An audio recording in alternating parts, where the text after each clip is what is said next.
Good afternoon and welcome back to our CPE business meeting for March 28th, 2024. Thank you all for sticking through a work session and coming into a business meeting. Thank you, Robin, for magically leaving the screen. It's very cool. Very cool. So Robin's here, but with that, we'll call the roll. Reverend CPE is not joining us today. Dr. Muhammad Bathor, Mr. Jacob Brown, Here. Miss Jennifer Collins here, Dr. Kelly Ellis here, Mr. Eric Ferris Here. Dr. Mary Fig here, Ms. Karen Hoover here, Ms. Faith Gimper Here. Ms. Chloe Marsteller here, Ms. LaDonna Rogers Here. Chair Madison Silver Here. Ms. Connie Smith, Ms. Elaine Walker, Here. Mr. Kevin Weaver. He is joining us in just a few moments. And Commissioner Robin Kenny. Here. You have a quorum. Thank you very much, Heather. The minutes from the January 18th, 19th meetings are in your materials. Are there any objections to those as presented? Seeing none, they're approved as distributed. Now, President Thompson, for your broader report, turn it over to you. Thank you, Chair. Once again, I'm going to go through this fairly fast. I won't read everything. There's a whole lot more we won't talk about, but I hope you all feel free to ask me questions in the end. You know, you heard Travis talk a little bit about some of the bills that, we're dealing with and some of the opportunities we have that's coming up to do several studies. An area, what he didn't mention, and Travis, I don't even know if they got it in the budget bill, is Senate Bill 1. So passed, both chambers, but the funding for it, I assume to be in House Bill 1. It's not in the budget, the particular branch budget bill, but I assume the funding for it will be in the bill that I mentioned has some projects. So we will know when House Bill 1 comes out, how much of these are funded or any other funding opportunities may happen. But Senate Bill 1 is where the Senate president put forth an endowment way of thinking about building research out in Kentucky. And the number that I mentioned is like 100 million that would sit here. And it would be 5 big projects. One of the projects kind of baked in already, and that's the brainstem research between UK and U of L. And this is designed really to have partnerships between universities looking at those big items that can move forward in the state to help Kentucky become even more known as a research-based, basic research-based, commercialization possibly, way of thinking about how do we create the kind of things that have happened like at the Research Triangle or in Massachusetts and other places. So that's a big item that could be coming here also. We look forward to that if that happens, because that's an area where I think we could really move Kentucky. Couple of things that have happened. I'm proud. Looks like I'm talking about me first, which is my favorite subject, but I've received, if you know who David Jones Sr. is, he's the person who started Humana. Well, I've received the Betty and David Jones Legacy Award. And that's an award that's given to someone in higher education that's transformational. It came out of Simmons. I was at Simmons College when they presented this, that looks at vision, passion, and a variety of things. Very proud to have received this award. Lee and Jesse came to be my partners there, and I appreciate them being there to, as I accepted this and gave a state of higher education. The mayor of Louisville was there, David Jones Jr. obviously was there to present it to me. We also, as we mentioned earlier, are still in the process of getting grants and getting more. We received the ECMC grant. I don't see Lily. Lily, how much was that grant? 1.5 million. 1.5 million.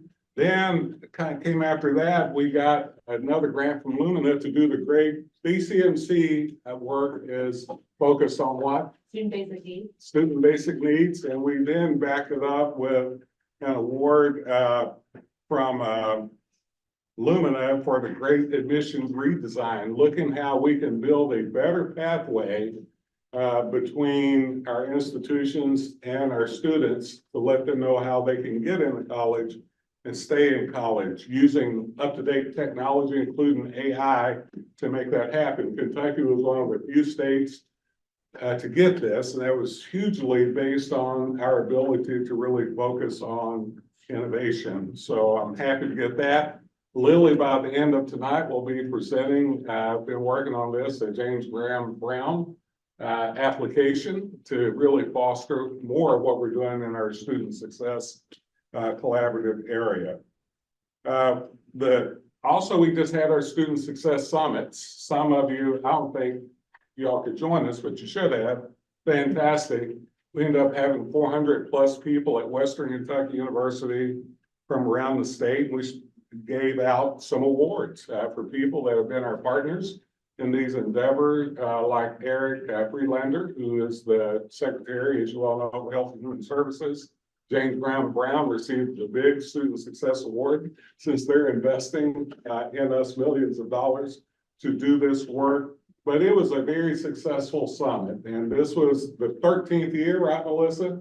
We'll go with that. Yeah. Okay, 13th year. I started this 13 years ago, and it's still been going strong ever since. But we also are working with Basic Adult Education, who received an award, as well as Western and Sky CPC, who have really been innovative in the transfer area that we're trying to spread that knowledge out throughout Kentucky.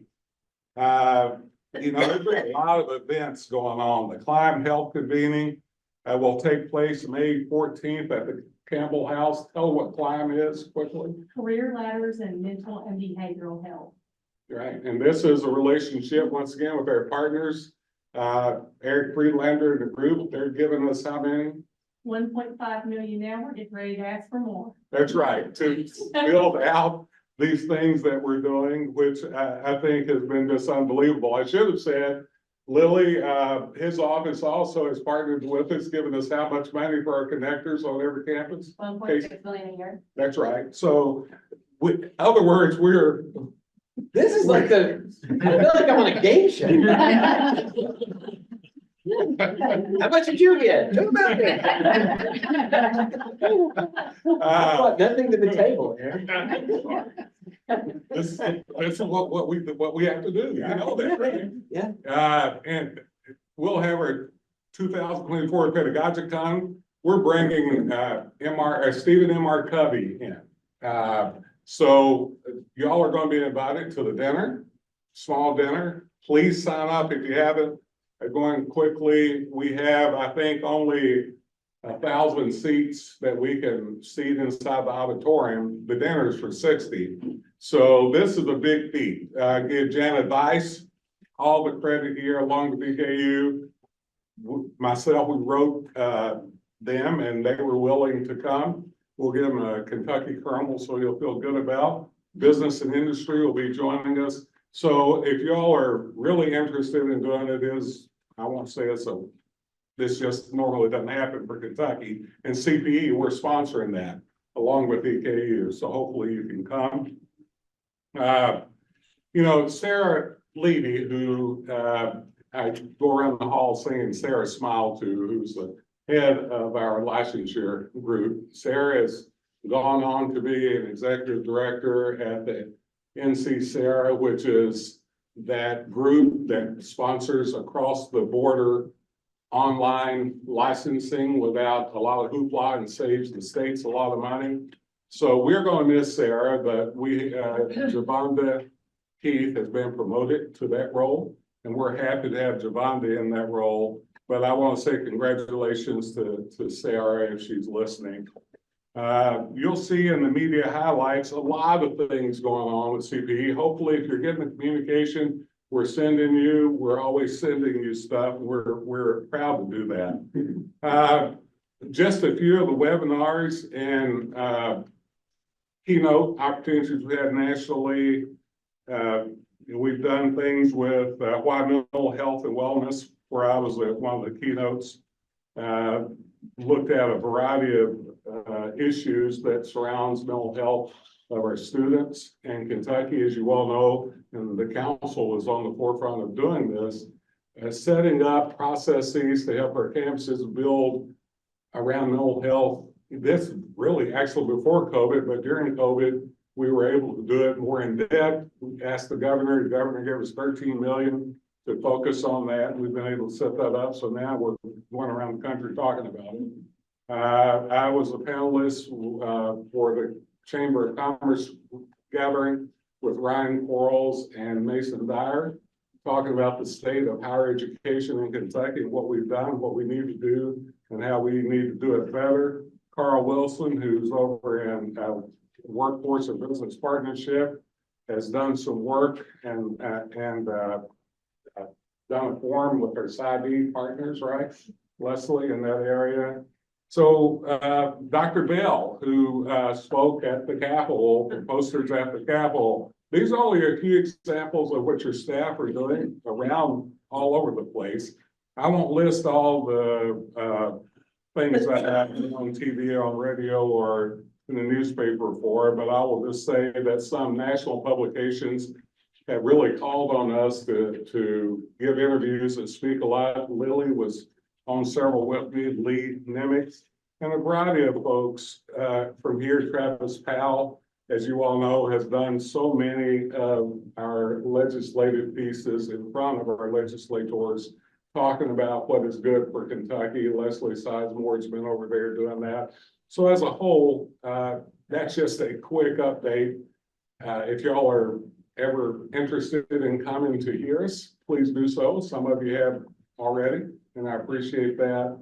But the staff, sir, has been doing a whole lot of work, but I'm not going to give you any more information now unless you'd like me to. No, but it's very I'm happy to answer any questions that you may have. Anybody have any questions of President Thompson? Thank you so much. Now for the KDE Commissioner report, turn it over to Robin Kinney, the interim commissioner. Thank you so much, Chair. It's a pleasure to be here in person with you. I'm trying to put out fires earlier this morning while still listening to all the good conversation at the work session from Eastern Kentucky University and Morehead State. I was really hoping that Dr. Morgan could have stuck around a little while longer because we have exciting news from the Kentucky Department of Education and the selection of our next commissioner, who is a graduate of Morehead State. So feather in the cap to him. But that we, like CPE, have spent a lot of time recently working with the General Assembly, trying to make sure that the General Assembly uses our department as an informed resource. We want legislators to make informed decisions above all. While we don't always agree with each other, but it is really important to have those relationships. Compliments to the CPE staff and Dr. Thompson and the work that they do over at the General Assembly. We've been working hard as well. Just to give you an idea of the volume that it really takes, KDE has been tracking 636 bills that have a potential impact either to the Department of Education, to our local school districts, out of the 1,200 bills. So there is always a lot of interest in our space and the space of higher education as well. So congratulations to the staff. We are in the home stretch, just a few more days, and then we'll get to be able to really analyze and figure out what's happened. The budget bill is very important to us as well. And so that is of high interest. We are looking at that today as well, very diligently to see, you know, what has happened, what we've been successful on, and what we still need to advocate and seek additional funds. No pun intended on that seek. So that's happening as well. The other thing that has been occupying our time is we have inked a contract with our next commissioner of the Department of Education. His name is Dr. Robbie Fletcher. He is a current superintendent in Lawrence County, Kentucky. He is a graduate of Morehead State from his bachelor's. He's a math and science guy. I'll say that about him. He received his master's of education from the University of Kentucky and then received his doctorate at Morehead State University. So he is from the 606 area code. and a proud Eastern Kentuckian, but has had experience working with superintendents from across the Commonwealth. He is currently our chair of the local superintendent's advisory committee, which is comprised of local school district superintendents and was elected chair by his peers. So I think he has a lot of respect from his peers coming into this position. As I mentioned, he is a superintendent in Lawrence County, but he has also been a principal. He's been a principal at both the middle school and high school levels. So he's kind of a secondary guy, but has strong support from the elementary areas as well. He's also served on regional interstate type of operations. And so we feel like we have picked a really good candidate for the next commissioner of the Department of Education. Some of the things that we looked for and the Kentucky Board of Education were really seeking as they selected our candidate. They wanted the person to be a strong ambassador or statesperson, so that they can continue to develop relationships with the General Assembly and also with other agencies, such as CPE and our universities, colleges, Kentucky school, technical schools. All those people, we want someone that can really represent the department very well and public education as a whole. We were looking for an expert instructional leader. And he has been a teacher in the classroom, a principal, a superintendent, and especially in those areas of math and science.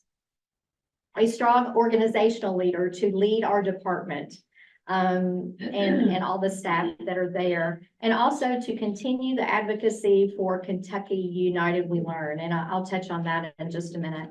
And then finally, a visionary, someone who is innovative, not afraid to try new things after thoughtful reflection and being able to move us forward in that regard. So we're really happy that we have Dr. Fletcher.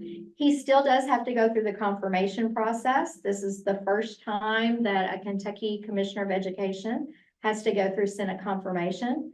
And we're optimistic about that. Of course, that will need to occur by April 15th.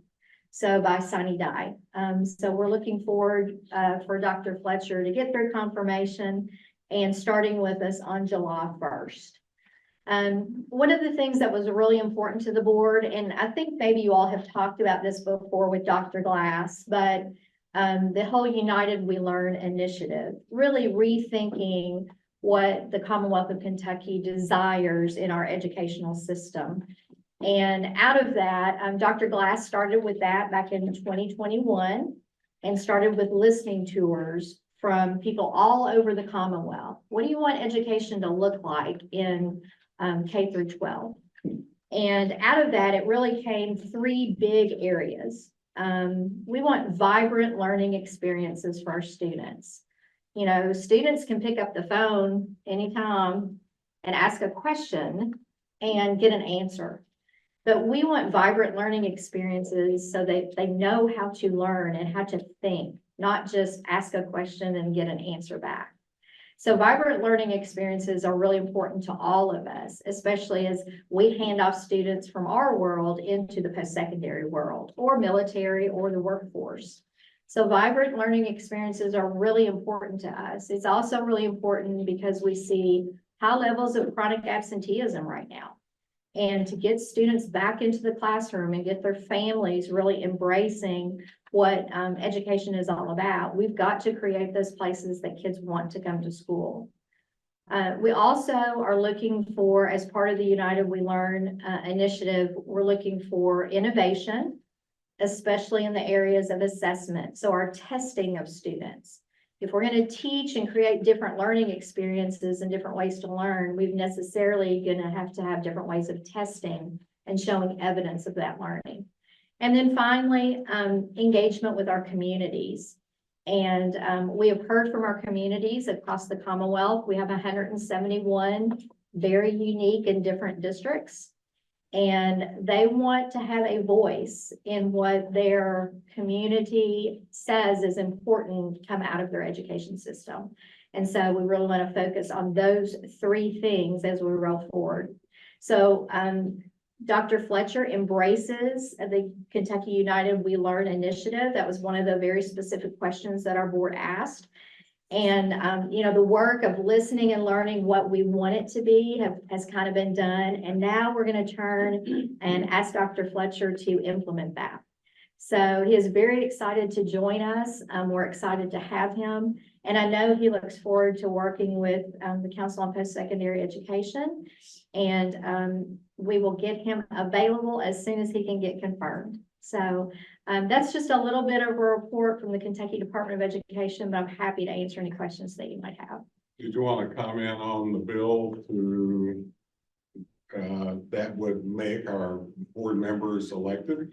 Yeah, I can comment on that. So we think as of now that bill is not going to move forward, fingers crossed. But what it would have done would have required local partisan elections of the Kentucky Board of Education members. Currently, right now, those board members are appointed by the governor. They are confirmed by the Senate. So, there was a desire to move toward a more partisan, locally elected system. We thought that was a bad idea for lots of reasons. But it appears that that is not moving forward right now. And we're all just going to be really quiet and hold our breath and hope that it doesn't move forward anymore. It would be a bad thing for public education in the Commonwealth.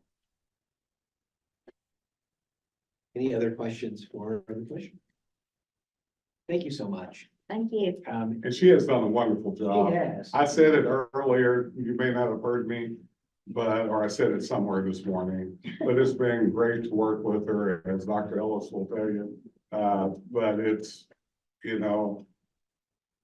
just been great to work. Thank you so much, Dr. Thompson. I also want to thank Dr. Thompson because he went through the interview process with us. He mentioned that earlier this morning, and it's really valuable to have his perspective in the room with us as we are working through our candidates.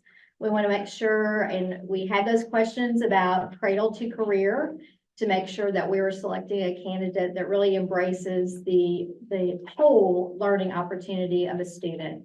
And so his perspective is very valuable to our board. Okay, next item on the agenda is the update from our student member who is Chloe Marsteller. Just a bit of like privilege of the chair for a moment. I thought it was important that we start to really highlight the student perspective at all of our meetings. I think we all agree the meeting where we're all together with all the presidents and all the student body presidents is like my favorite meeting of the year. And I think one of the things that makes that so special is getting that student perspective. And so Chloe, I know in the future, we'll probably talk about those priorities, but for today, just want to give you an opportunity to give an update on what's going on with our student bodies. Okay, so thank you, Chair, for giving me the opportunity to speak. And so first, just some general stuff. I'm sure as most of you heard about, on March 7th, the Kentucky Board of Student Body Presidents hosted the annual Rally for Higher Education in Frankfurt. And I unfortunately was not able to attend the rally myself, but I did talk to the chair of the Kentucky Board of Student Body Presidents, Ellie McGowan from Murray, about how it went. Ellie has done a great job, and the vice chair, Sam Kurtz from Western Kentucky University, also did a great job of helping plan it. So the rally, it had a handful, like a variety of guest speakers, including Governor Beshear, the CPE's very own Travis Powell, members from the House and the Senate, and also a high school student who was there speaking on behalf of a mental health resolution that I'll get to in just a second. Sorry, guys, I'm like slightly recovering from sickness, so if you hear a little bit of sickness in the voice. But I unfortunately was unable to get an exact tally of how many students from the universities were at the rally because I wasn't able to get a hold of every single student body president, but I estimate that about 10 to 15 students from each university were at the rally, so about 100 in total. So that's 100 students from across Kentucky advocating for student needs in the Capitol, which is incredible. And I also estimate, just based off the ones I talked to, that each university met with about 5 to 10 different legislators. So that's really awesome. And some of the topics that these students discussed with legislators included mental health needs on college campuses, performance funding, KEYS money, civic engagement with students. So pretty much similar to the topics that the board brought to the joint CPE meeting in January. And on top of that, some of the universities also sent students to like various committee meetings. So it was a very productive day at the Capitol. I loved hearing about it from the different student body presidents. And also on top of that, so right now, a lot of universities are going through their elections processes for the new student body presidents and vice presidents. And so sometime in the end of April, they're going to do a bit of a transition of the board, I guess, just like a final meeting to conclude any ongoing projects. And if any of you guys see online people being elected student body president, don't hesitate to reach out to them, congratulate them. It's a huge deal. Hopefully you guys will get to meet all of them and talk to them next year at the joint meeting.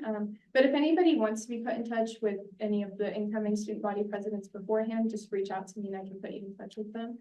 But yeah, we're getting a new group in, so that's super exciting. And then I actually am able to touch on the 3 topics that we talked about at the joint meeting a little bit. So in regards to mental health advocacy, some of you may have seen this, but House Resolution 78 that was sponsored by Representative Callaway was passed on March 7th, and that recognizes October 10th as Higher Education Mental Health Day in Kentucky.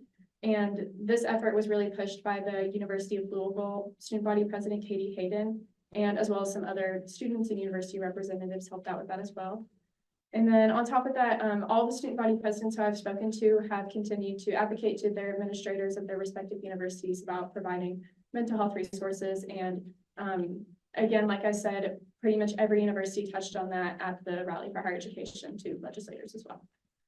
And on the topic of student affordability, so many SGAs have begun to, well, some of them were already doing this before, but a lot of SGAs have started new initiatives to provide funds to students themselves as well, including at WKU, they've started some new student scholarships.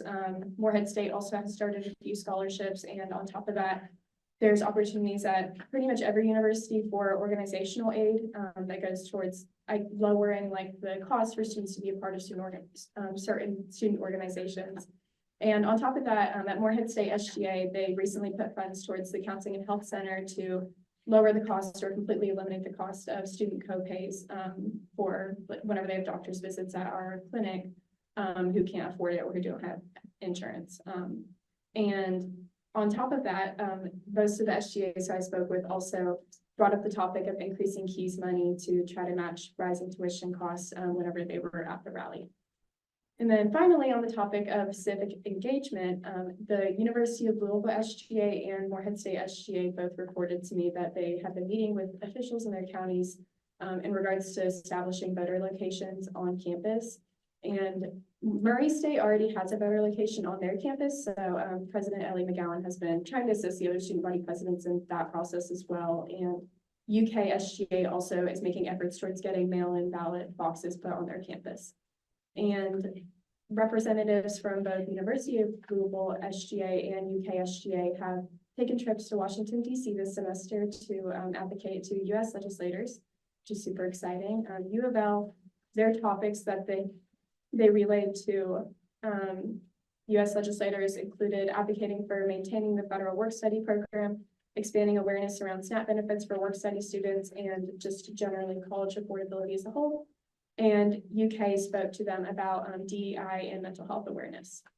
So that's kind of all I've got right now, but if any of you want any more details on any of these initiatives or anything, let me know. I can get you in touch with these student representatives, but I can just say that as someone who served on the Kentucky Board of Student Body Presidents last year as the Morehead State president, I am very proud of what this group has done this year. I've just seen them do so well in their respective roles at their universities. And I think we all know that COVID definitely was a big setback in terms of just like student engagement, student activities. And every year I've gotten to see that grow more and more. And this year I've really seen our student leaders shine the most that I've seen since I've been in higher education. So yeah, they've been doing an awesome job. Kudos to them. Thank you, Chloe. Thank you. I had the opportunity to meet with a group of students from Gresham University, which is where IQ's representative to the Board of Student Body Presidents is from, and asked those questions about, are these your priorities? And they were the same priorities. So just to echo that, those questions of civic engagement, of mental health, of affordability and SEEK funding and KEYS funding, that those are really just common across the state. And so I hope that they that we can echo those priorities with us. Because I think they're gonna be a big component, meeting the needs of the students is a huge component in hitting our North Star goal. By 2030.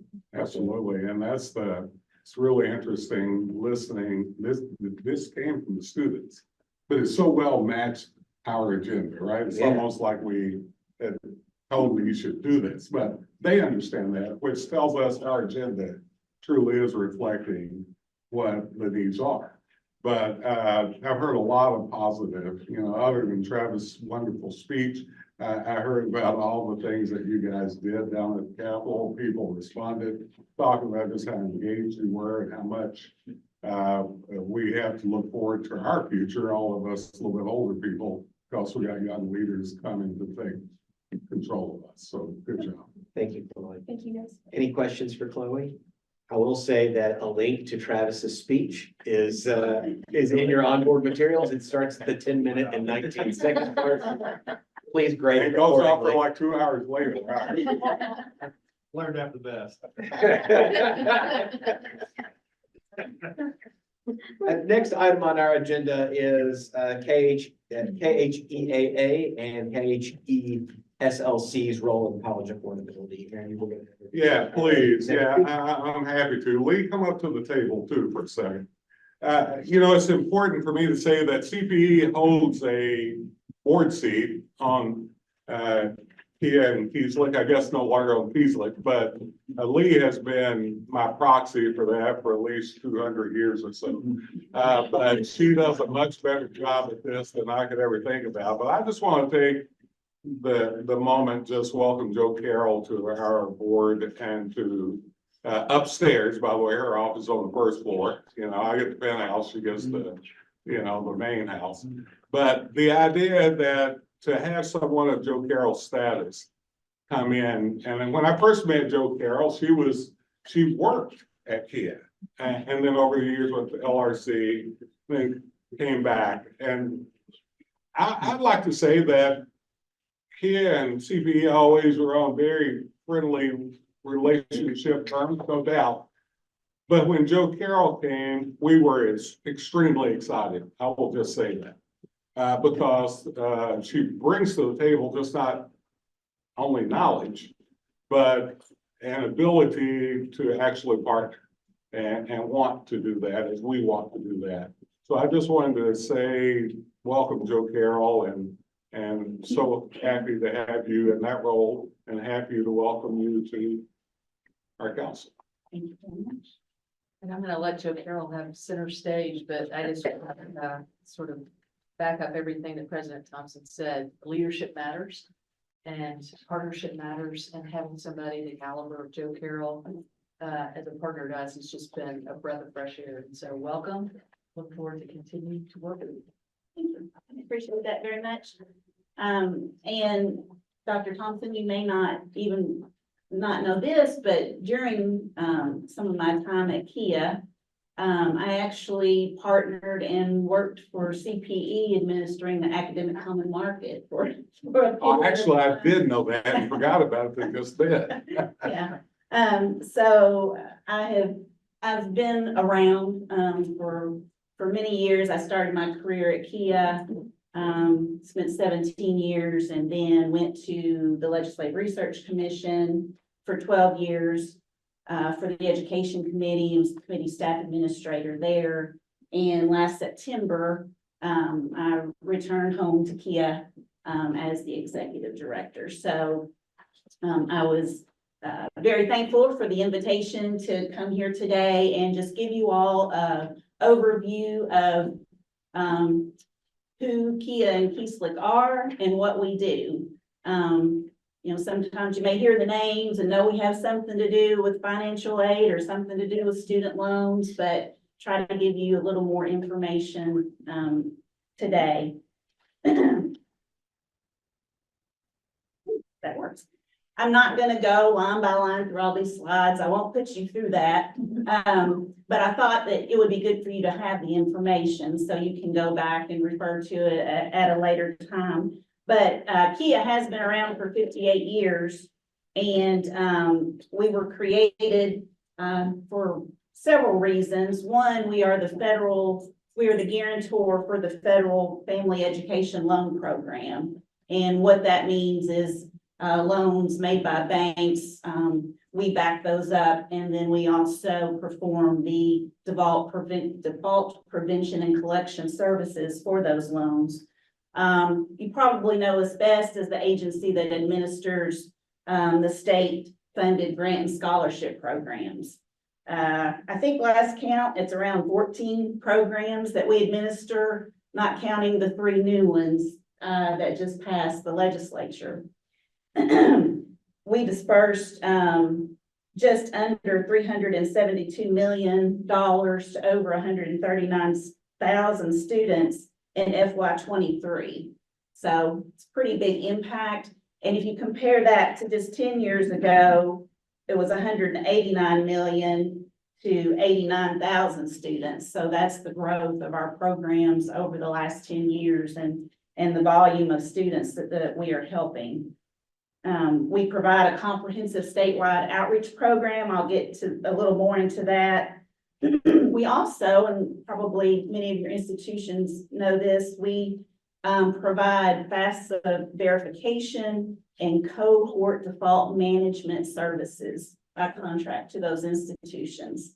And we administer 2 529 state college savings plans. Now, KeySlick is our student loan side. We actually have an office also in Louisville, and that's where most of our student loan servicing activities happen. It was created in 1978 to make the federal family education loan program loans, as well as other types of student loans. In 2010, the federal government eliminated the FELP program and went to the direct loan program. So in 2011, we created our own private loan program called the Advantage Loan Program. We're the only nonprofit student loan lender in the state, and we provide loans to students to help fill the gap, at no origination fee, no additional costs, and low interest rates. So we're very proud of our Advantage Loan Program. And our revenues from the services that we provide and the loan servicing that we do help support the administration of the student aid programs. So it's a good relationship. Our student aid programs, we have the big 3 that most people know about. I've already heard Keys mentioned several times. CAP, College Access Program Grant, is our need-based grant program. Its eligibility is tied to Pell eligibility, so it is for the neediest students. Our KTG grant is a tuition equalization grant for students attending Kentucky's independent colleges. And then, of course, Keys, our most popular program. As you know, students earn Keys money based on their GPA in high school and their ACT scores. Like you, we'd love to see Keys awards increased. There was a bill, maybe 2, this session that actually contemplated increasing Keys awards. I think the price tag scares everybody off every time, unfortunately. But we would love to see the Keys amounts increased. This is just a snapshot for you to have showing for FY23 the amounts for each program. And what I should have mentioned right from the start is the Kentucky Lottery funds most of our student aid programs. We were just at a birthday party earlier this week in the Rotunda celebrating the 35th anniversary of the lottery. We're very thankful to have most of the lottery proceeds dedicated to the student aid programs, and that's in statute that the lottery goes to these programs. What's the percentage? Well, there's a little bit off the top, 3 million to a literacy program, but for the most part, it's all of the proceeds, net proceeds, and it's divided between 55% for the need-based programs and 45% to Keys. However, during the budget process, that always gets moved around a little bit. But the good news is that the programs do get the money, so. I wanted to also give you an idea of the other programs that we administer. You may have heard of the Work Ready Kentucky Scholarship. That's become a very popular program over the last few years. It is designed to help students get certificates, associate's degrees, diplomas in areas of workforce need and to build up the workforce. So the budget that passed the Senate last night, I think it's quite through the House yet, but we don't expect it to change, did significantly increase Work Ready.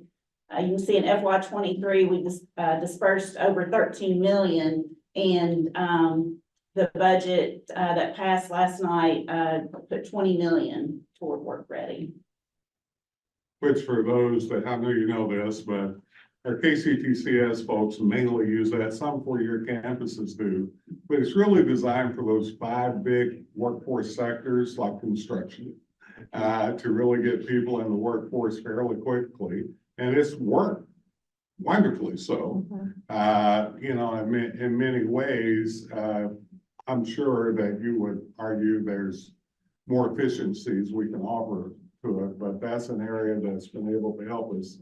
And the conversation had when I first took over this was convincing Governor Bevin. We convinced him, worked with him, get to 30, pay for 30 hours that, and I remember Derek Ramsey and myself wanting to convincing him to do an executive order to think about 60 hours.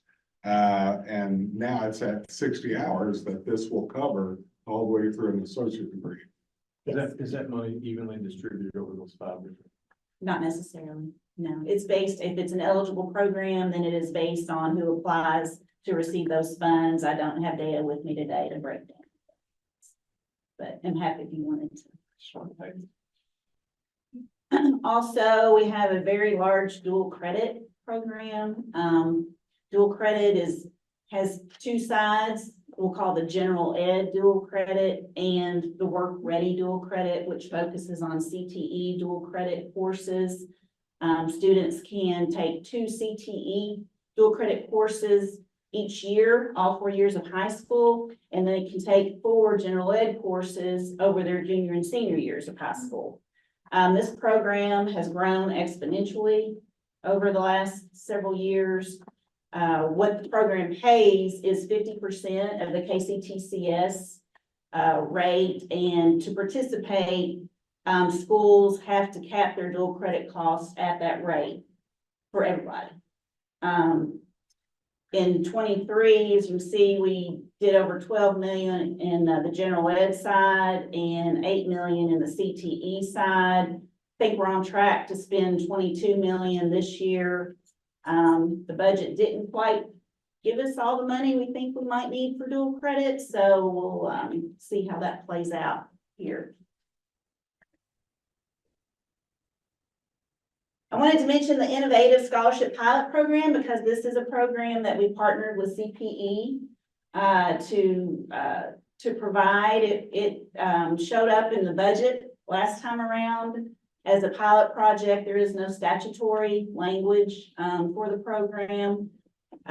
Basically, and I wasn't back with Kia at the time, but my understanding is the budget said, here's $10 million, do an innovative scholarship pilot. So we serve 2 populations of students. The largest part goes for refugees and asylees who are looking to further their education, English language learning, those types of things at the post-secondary institutions. And there's also a study abroad component. We were pleased to see that they have decided to fund this program again in the budget at $5 million per year. So we feel like that will at least fund those students who are already receiving the money so that they can continue their education. Real quick, more lottery funded, National Guard, teacher scholarship. And here's a whole other list. If you ever wondered what are all the scholarships out there. Some of these are pretty small. They're very, targeted, have very targeted populations, but we take care of those as well. And then our 2 college savings plans, the Kentucky Education Savings Plan Trust. We actually, Kentucky had a 529 college savings plan, the first in the country before there was such a thing as 529. And then the federal legislation passed that provided the additional federal tax benefits, and then everybody wanted a college savings plan. So we administer that with our partner Census. We also administer the prepaid tuition plan. It's actually being phased out. We are only in disbursing. We haven't had new enrollments since the fall of '04. And it is statutorily required to completely close in 2030. I mentioned our outreach program. We have a very robust outreach program. We have 13 field staff that cover the regions shown on this map. We have a mobile outreach vehicle called the College Info Roadshow, which has internet access, computer stations, and students can get on there and do college searches, fill out the FAFSA, interest inventories, also anything like that. So it's a very popular service that we offer. We produce many publications, maybe getting in, affording higher education. And we also have our college planning website.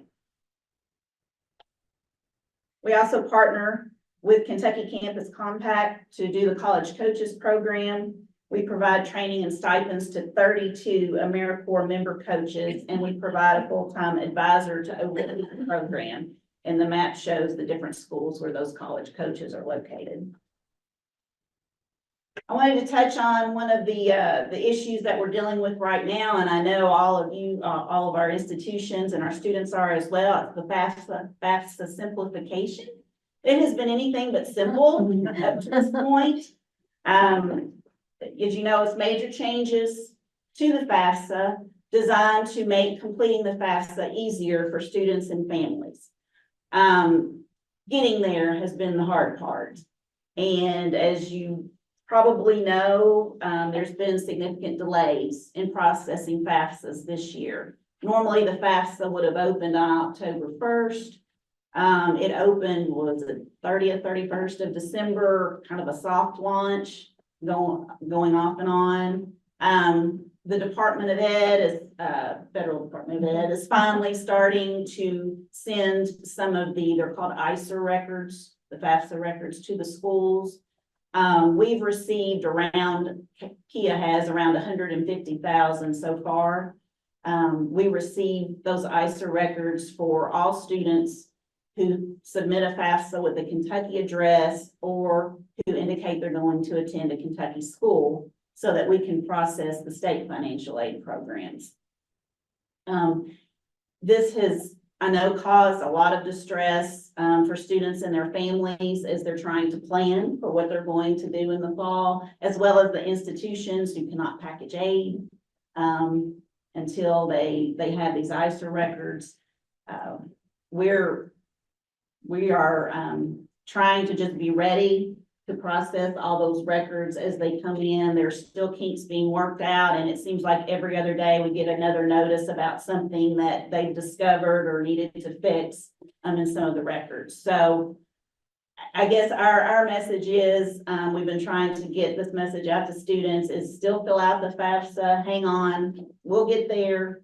And it's very important that you still fill that out despite the delays and the complications. And then I thought I was doing so well when I did my presentation, and I got ready to come up here and I looked down. I had a big old typo right here in this first bullet. I wanted to just touch on a couple things that we've seen during this session. I thought I had 100 million cap increase as my placeholder, not 100,000. Because of the change in the FAFSA, there's going to be many more students eligible for Pell Grants, which is a great thing. which means there will be many more Kentucky students eligible for CAP grants, which is a great thing as well. And in some models we ran, we estimated there would be a 29% increase in CAP grant eligibility this year, which is significant. So we asked for a lot of money, in our budget request.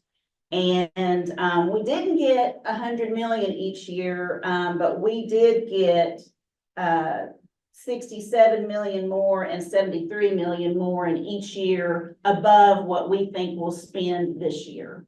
So we still don't know how much eligibility will increase, but we feel much better that we can award many of the students and hopefully all of them that are eligible. But we feel like we're in a good position to award many more CAP grants this upcoming year.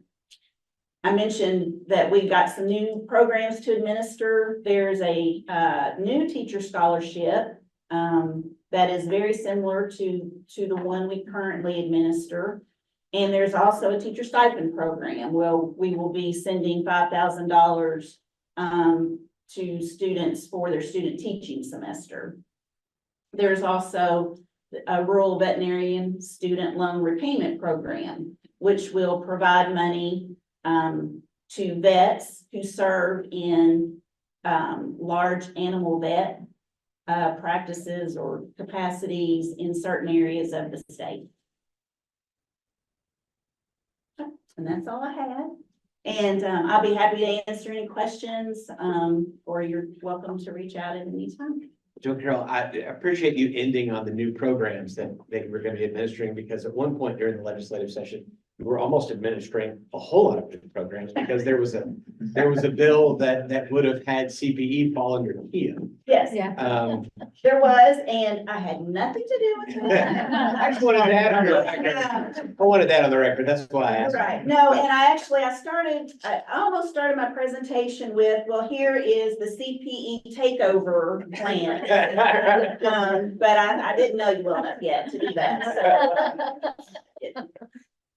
Well, we appreciate you coming. Are there any real questions for Joe Carroll?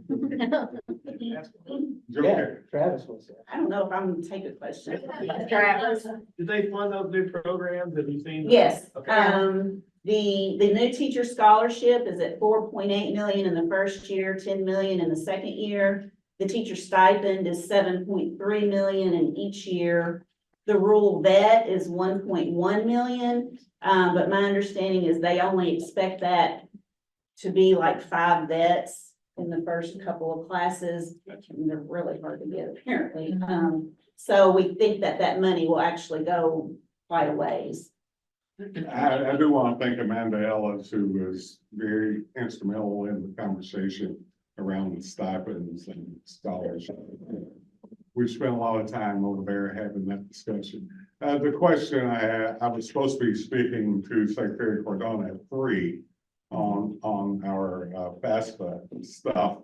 And I think he had to cancel and delay it until next week. One of, I think, 2 heads of higher ed in the state to talk to them.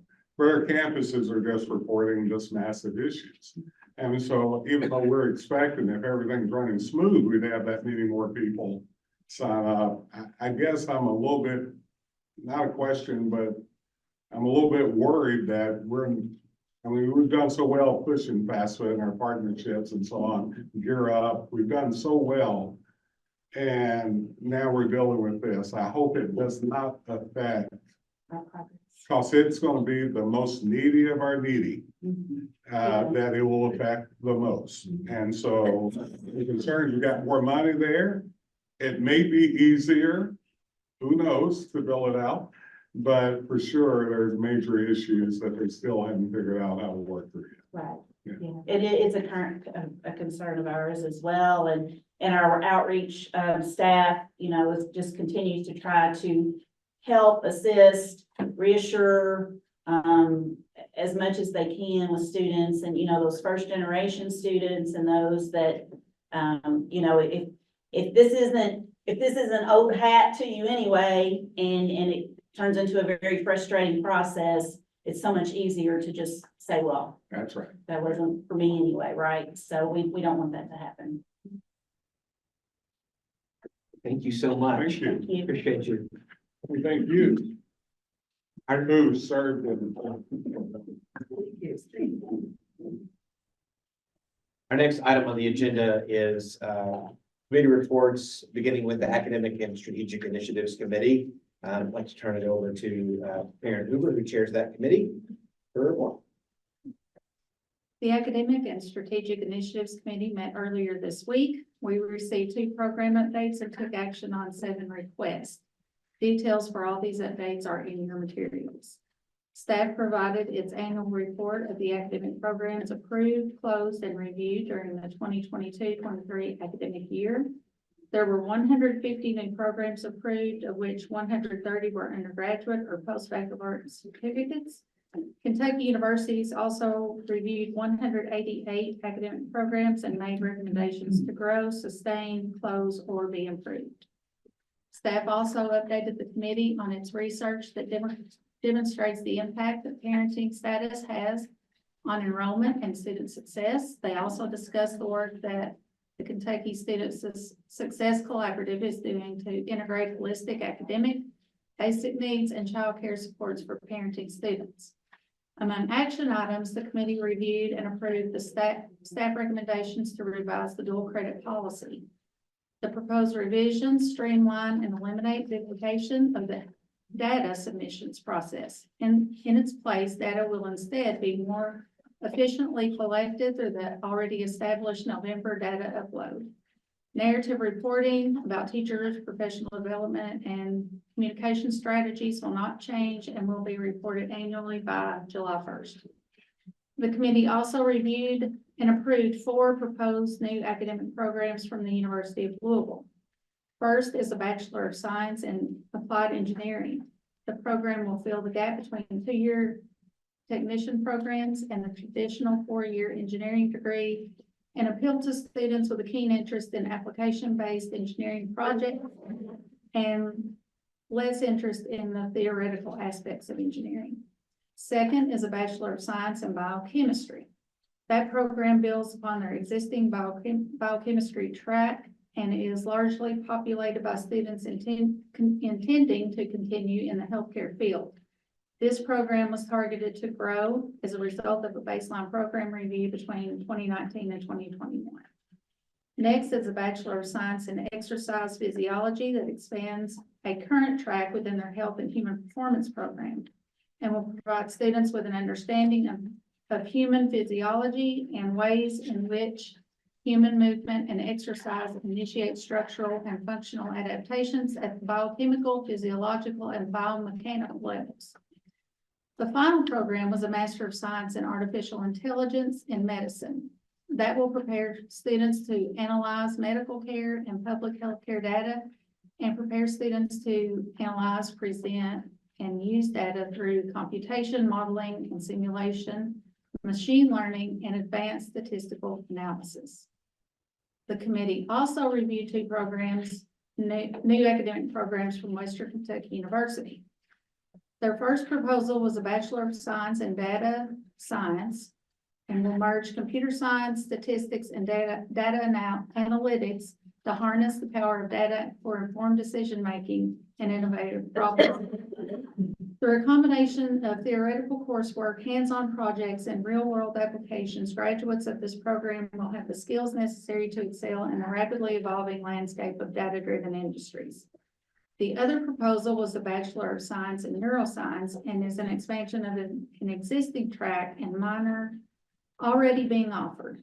Students will have 3 tracks to choose from: computational, behavioral, and systems that will lead to either graduate studies or careers in artificial intelligence, medical data and analytics, healthcare analytics, prosthetics, or robotics.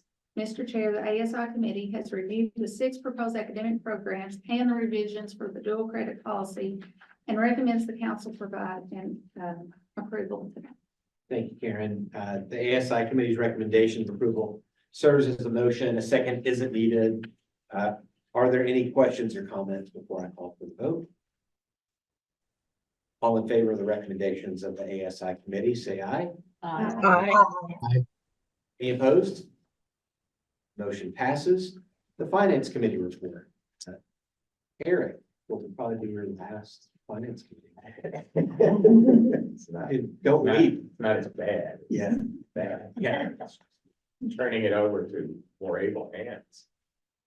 We also met this week and Dr. Payne first reminded us about the maximum base rate increases for the each institution for the upcoming year. And while most of everybody's going to submit those for us to consider for their next year's rates at our June meeting, KSU did submit theirs for early approval, and they are proposing to increase their annual base rate charge for resident undergraduate students by $173 or 1.9%, which does comply with the approved parameters. So the committee endorsed that proposal. And then the committee was presented proposed revisions to the 22-24 endowment match program guidelines that allow federal funds to be used as matching funds. And this is in line with the federal guidelines that permit up to 20% of Title III grant awards to be endowed, provided they are matched dollar for dollar. Finally, we received updates on the 24-26 biennial budget. And that what's gone into that, as you've been hearing, and an annual update on the use of asset preservation pool funds. And as of February 29th of this year, the Kentucky Post-Secondary Institutions had drawn down 20% from that pool of the $683.5 million, which totals 136.1. So, Mr. Chair, Finance Committee has reviewed the tuition and mandatory fee proposal from KSU and the proposed revisions to the endowment match program guidelines and recommends their approval. Thank you again. The finance committee's recommendation of approval serves as the motion. A second is needed. Any questions or comments? All right, all those in favor say aye. Opposed? Motion passes. Executive committee report. Executive committee met this morning. We discussed a number of topics. First, we heard from the CPE's auditor, Blue & Company, on the results of our fiscal year 2023 audit. A little later than we usually get it, but we know Blue & Company are handling some heavy audits right now. We appreciate that. I'm pleased to announce they issued an unmodified opinion stating that the council's financial statements present fairly in all material respects the financial position of the governmental activities, each major fund, and the aggregate remaining fund information of the council as of June 30, 2023, and the respective changes in financial position for the year then ended. In addition, the expenditures of federal awards and supplementary information are fairly stated in all material respects in relation to the basic financial statements as a whole. The firm also noted that it did not identify any deficiencies in internal control that they consider to be a material weakness. The committee then approved the acceptance of those results. And let me say, we recognize this morning in the executive committee, I don't know how many years in a row that CPE has gotten a clean audit, but it's a lot. I think since 2009, we've got it every year. Yeah, and it's not the easiest audit to perform because we administer a lot of pass-through funds, a lot of federal funds, and to show no material weaknesses, no problems in internal controls, that's a big deal. And great to get that clean audit. The committee also reviewed and approved revisions to KSU's management improvement plan that include the removal and reassigning the financial incentives for 3 objectives, the addition of 3 new objectives and deliverables, and the revision of 1 deliverable. The details for those are placed in your materials. We also had the opportunity to hear from President Thompson. Just so you know, we always discuss President Thompson's job performance, how he's doing in those executive committee meetings. Just so that's a constant conversation. To report that we did discuss that. We discussed, as you heard, some of the legislative progress that's going on. We talked about that as well. If you can imagine, that's top of everyone's mind. The executive committee's recommendation of accepting the audit and making those changes to KSU's management improvement plan. They serve as a motion and a second isn't needed. Are there any questions or comments before I call for the vote? All in favor, say aye. Aye. All opposed? Okay, that motion passes. Before I turn things over to our last reports for the day, I want to make the following committee appointments. To serve on the executive committee for a one-year term, myself as chair, Eric Ferris continuing as vice chair, Karen Hoover, Kelly Ellis, and CB Akins. Also appointing as new chair of the finance committee, Jake Brown. And just to be completely transparent, I think it's important that the chair of the finance committee also be a part of the executive committee. The executive committee under our current bylaws is capped in numbers. We also have some important voices in that executive committee that I think need to remain as well. So I'll be working with Travis before our summer meeting to look at those bylaws and how we might make sure that our standing committee heads are always a part of the executive committee. And that way we may be expanding the executive committee a little bit. Jacob, obviously I want to talk to you about that because that's more time on your hands. But I think that's important that finance be represented there. Of course, Eric and I will remain on the finance committee, but we just won't chair it. And Eric probably won't be there as much as he has been, I would imagine. You got a little bit going on. Yeah. That's why. Right. I'm glad to see Jake. So are there any questions or comments regarding the executive committee or what's going on from the chair's perspective? All right. Next, we have an opportunity to get a data spotlight from Travis Muncie and Adam and Blake. Three of you all could join us.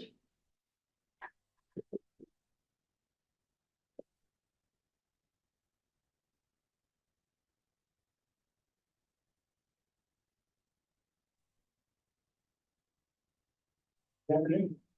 Good afternoon. First, thank you, Mr. Chair and the council for giving us the opportunity to go over these data with you all. And, we hope we can give you a riveting data presentation, like kind of the last presentation. But with that said, what we are going to present today are probably two of our most important data collections. One being our fall 23 enrollment numbers. And the second being our 22-23 degrees and credentials conferred numbers. So, both of these are on our current strategic agenda and, will remain to be on our strategic agenda going forward. But I know we've talked a lot about kind of where Kentucky ranks as far as enrollment increases from fall 22 and fall 23. And, President Thompson talks a lot about, from a national perspective, how, Kentucky grew at a very high level from 22 to 23. And when those National Student Clearinghouse numbers came out, we promised to come back, and once we had the individual student level data, and had the time to analyze those, and to kind of update you on kind of what those populations look like, what those breakouts look like, and kind of, what we can pull from that information. So with that said, I will go ahead and turn it over to Adam Blevins and Blake Nance, both of the data research and advanced analytics team. And Blake, if you want to take it away. Hi, everybody. So I'm going to walk through our 2023 fall enrollment with you all. So enrollment across the state from last year to this year across total undergraduate and graduate enrollment has increased. There's a lot of U's you'll see today, which we like to see, showing that we're kind of bouncing back from the pandemic.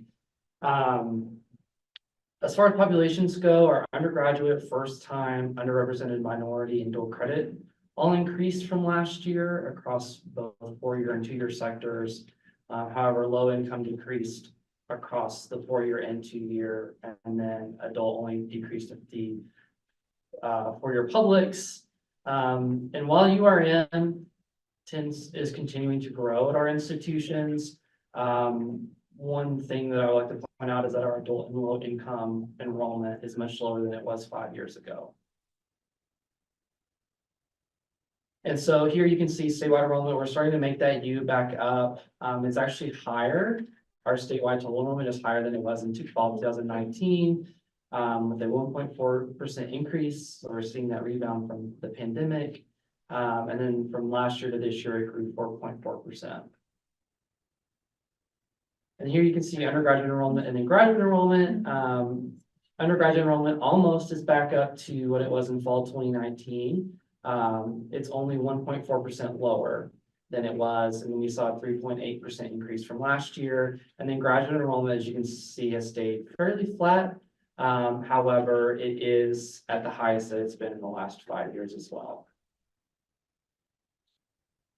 So now we're going to move on to just the four-year public institutions. Again, more of those U-shapes that we like to see. We see the dip in fall 2021, and then it's coming back up to almost where it was. And then last year to this year, we saw a 1.6% increase, and then it's a 5-year 2.8% decrease. These charts show at the top our adult URM and then low income.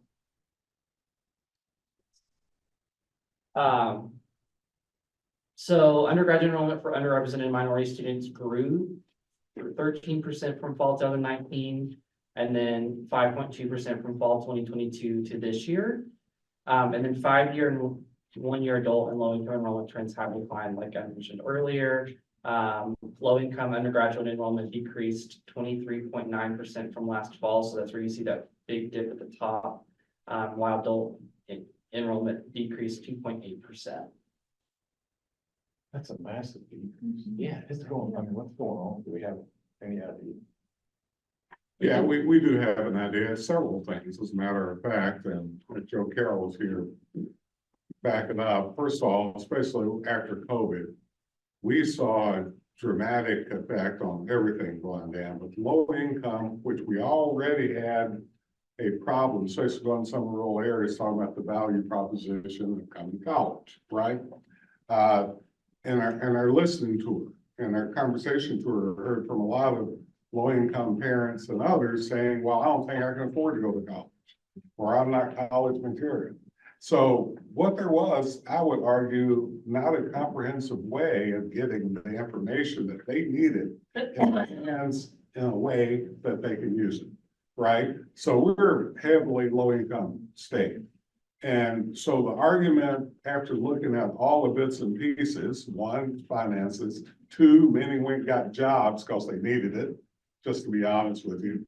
Many were getting jobs that would churn, McDonald's, because they were paying $20 an hour, and so on. So you saw the low of the lowest income really grabbing those because obviously needed money.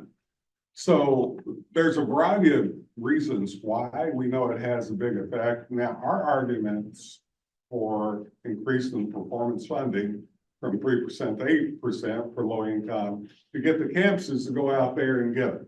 The other way you have to think about enrollment, this is much too long of an explanation than you wanted. The other way you have to think about enrollment is just not recruiting in, but keeping in, right? Retention, on completion, huge elements of enrollment. We're losing them faster, much faster. So you see in many rural areas where you see the college going rate pretty good by comparison, but the college leaving rate is large. So we were talking a little bit about that with a couple of our campuses a minute ago. So low income really becomes an interesting set of paradigms that wraps itself around not just money, not just jobs, but also the value proposition. How can we get many of them who are still first generation to understand that college is important, even if it's a credential? And that's what we found out too. Many people didn't know that a credential in community and technical colleges was college, or it's something that they had a choice to go towards. This is a 3-hour conversation, but hopefully that kind of answers the piece. I think this is also something we were talking about, Jake, is the wraparound services that are required more intensely for the low income student. tend to be the first things that have to be cut when budgets are tight. And so, you know, as schools find out how the performance funding model is going to affect them, they're gonna have to make some decisions about, you know, what gets cut first. You can't cut the education going on in the classroom because that's your primary focus. And to a low-income student, the cutting of those wraparound services is vital to their ability to continue. So that a little bit of that is not much of a surprise. It's not, and we can throw some other things in because all of our students are experiencing mental health issues. But we see that mental health issues increase when you triangulate it with poverty. Can't afford to have, you got maybe a child you're trying to take care of, and I mean, you know, all of it. But so we see the exacerbation of this tremendously.